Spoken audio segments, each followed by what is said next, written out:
Hello everyone, welcome back to Classical Feng Shui with George. And today I get to talk about the reality of cleaning your salt cures when it crystallizes way too much.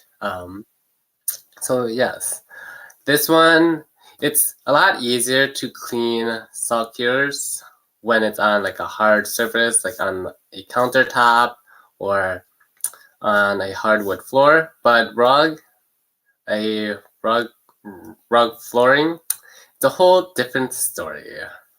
Let me see. So with this one, with this salt cure in particular, I already removed the salt cure and it's just the remains that are there. And this one is by my bedroom door. And even before this, I did my best to get as much of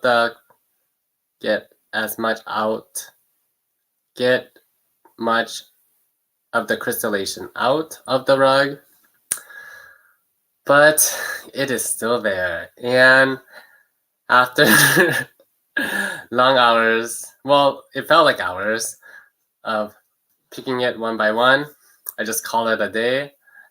I put some bleach around it and just let it sit there overnight. It's been a few days since I looked at it. So this is what it looks like currently. Let me show it to you guys.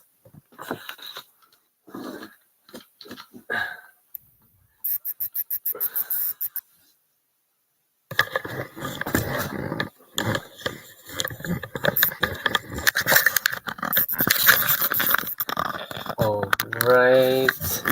Can you see? Oh, let's see. Better.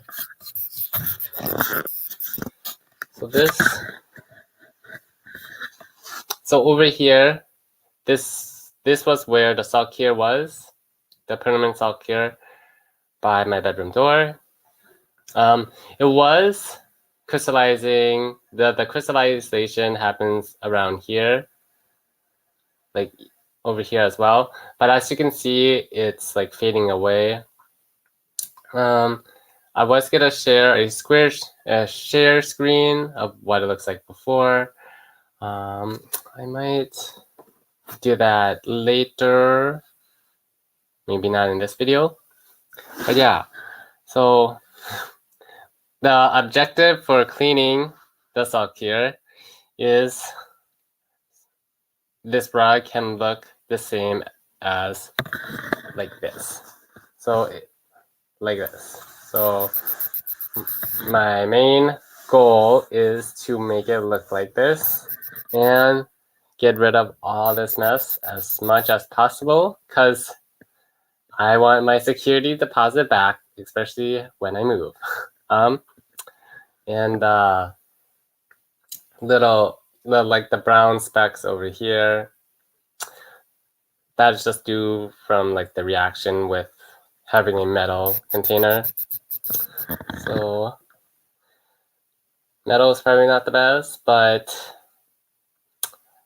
I just want to see what happens, and this is what happened. Okay. With that, salt cure, when handling salt cures, always have gloves on hand. So I got some gloves that I'll be using and showing. Let me just set this back up here.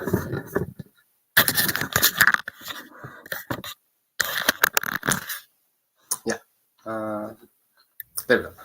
So I'll be using these gloves. So I'll be wearing these gloves when handling salt cures. Then I have paper towels, and for me to absorb the excess bleach and less contact of touching the crystallizations from the salt cures, and bleach as well. I got this. Also, it's best to have some like chem goggles, chemistry goggles. I got rid of mine. I guess it wasn't a wise choice for me, so I am planning to buy another one. Because when I was cleaning the other salt cures and their other remains, the chemical from the bleach was like burning my eyes, like where I started tearing, and I did not like that feeling. And yes, so chem goggles is an option. So you don't have to get them, but I am for sure planning to get one. It will be on my list, my to-be list of things that I want.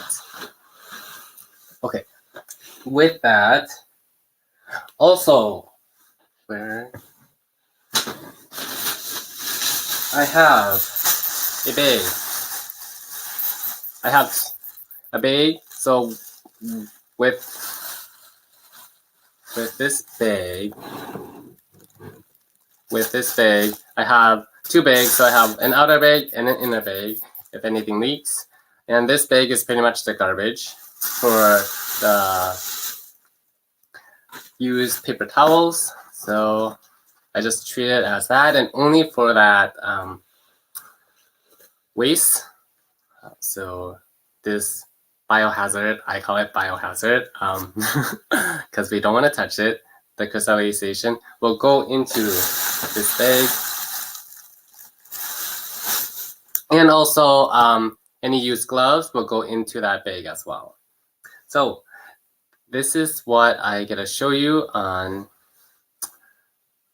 why it is difficult to clean the crystallization when it happened on your rug. So I get to move the camera back to the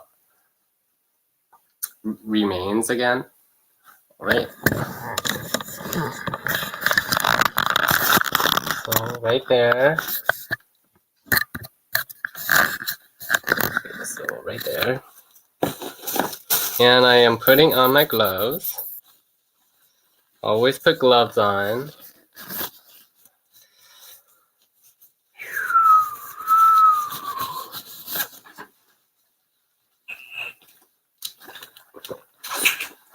Just getting a drink. Okay.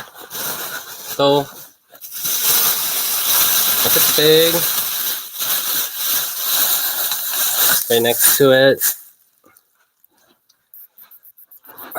Can you still? Maybe. Yeah, this looks better. So when I was like, so now it's very hard. So what I did at the beginning, I did my best to like pick it all up, but I find out that is a lot of hard work. Even now, because it's like sticking to the rug. So because of that, I gotta add more bleach. I believe that I thought to believe that picking it out will be easier, but it doesn't look like the case.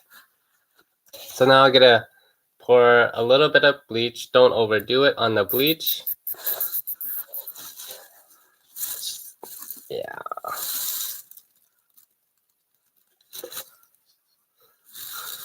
So I just pour it. Yeah, like even now I could just like smell how much chemical bleach have. So I just soak it on there to soften up the crystallization. But then I just rub it a little bit.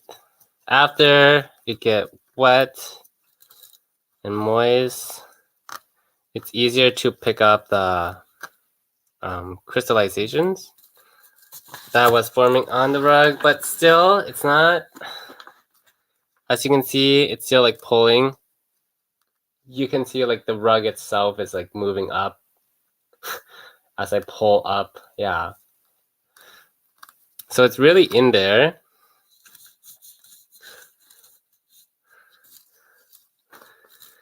And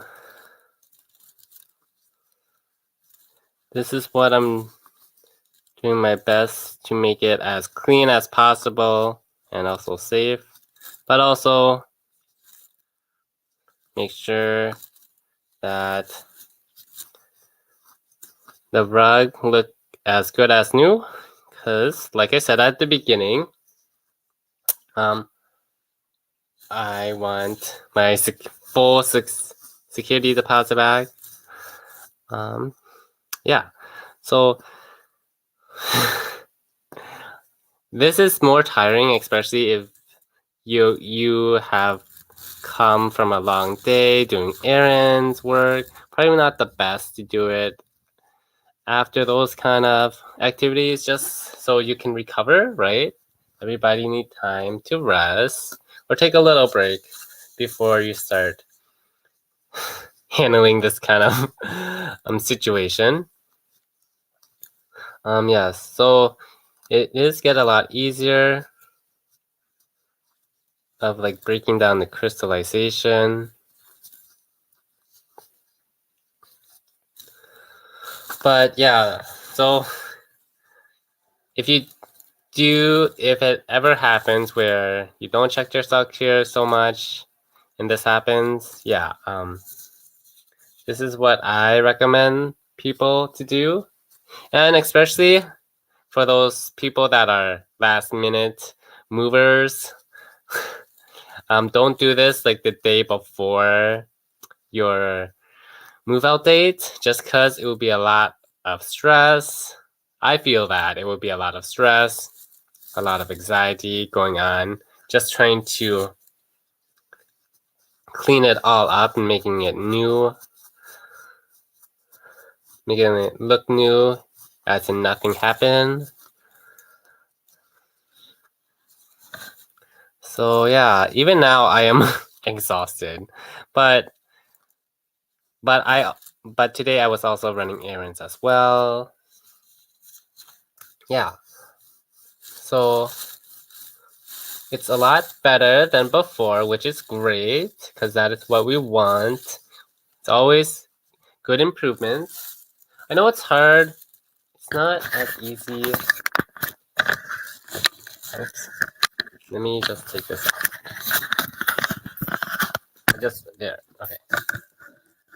Let's see. There. There. There we go. So it's a lot easy. It's a lot better than before. That's good.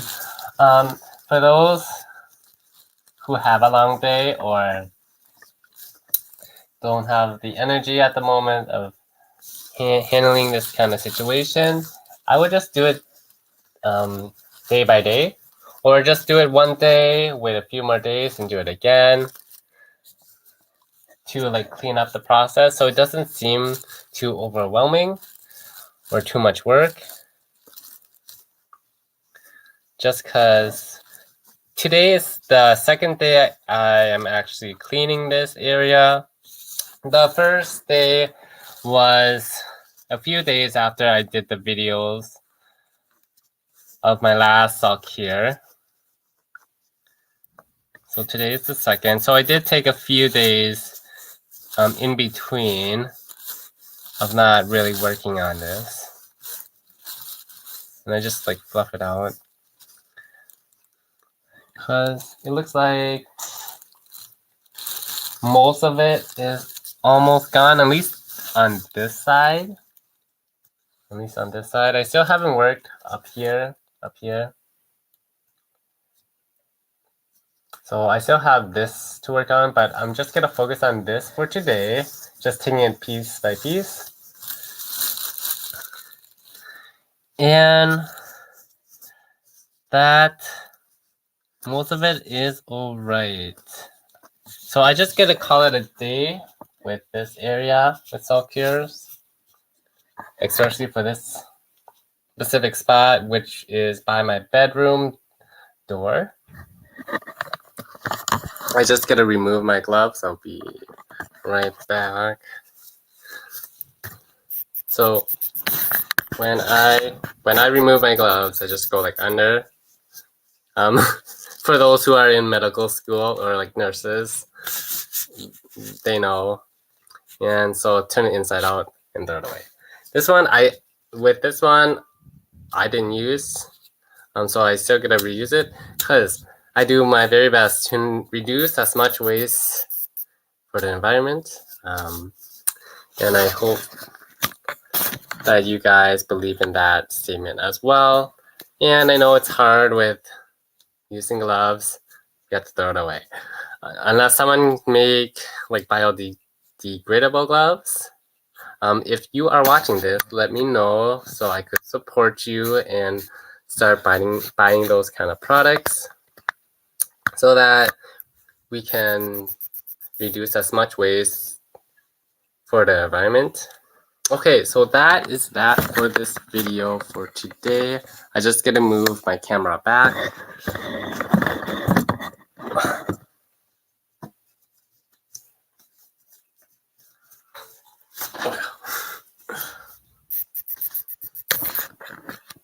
Okay.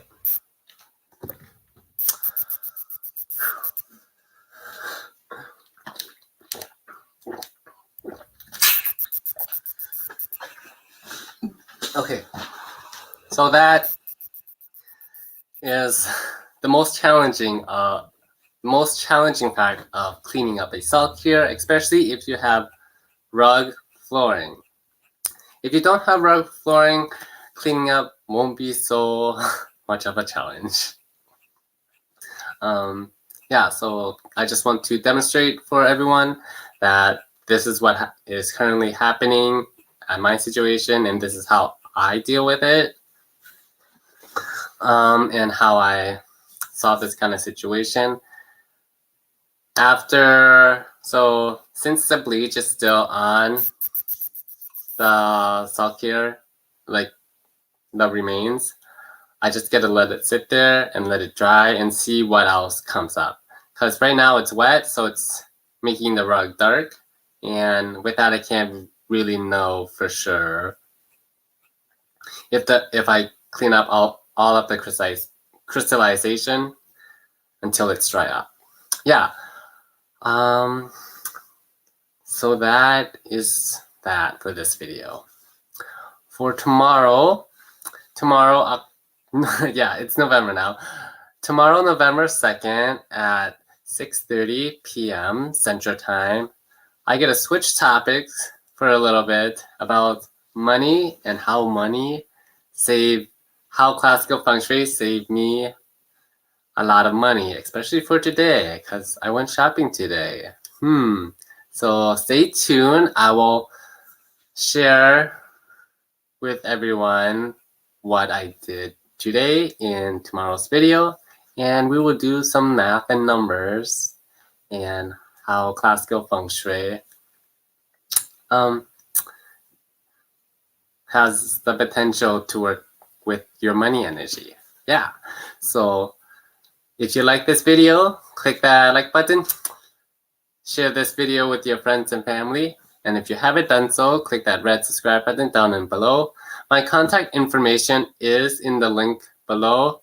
The bedroom package is still up and running, but because it's after Halloween and after the deadline of October 31st, the free tarot reading is not available with the bedroom package analysis. There is, yeah. So if you still want a tarot reading, I can still do that as well. Again, information down in the link. And yeah, so tomorrow, November 2nd, I'll be talking about classical feng shui and money. And about money at 6:30 p.m. Central Time. Remember to like this video, share this video with your friends and family, and if you haven't done so, click that red subscribe button down in the link below, and stay classy with classical feng shui. Bye. 谢谢你，再见. Thanks for watching, everyone. Log on.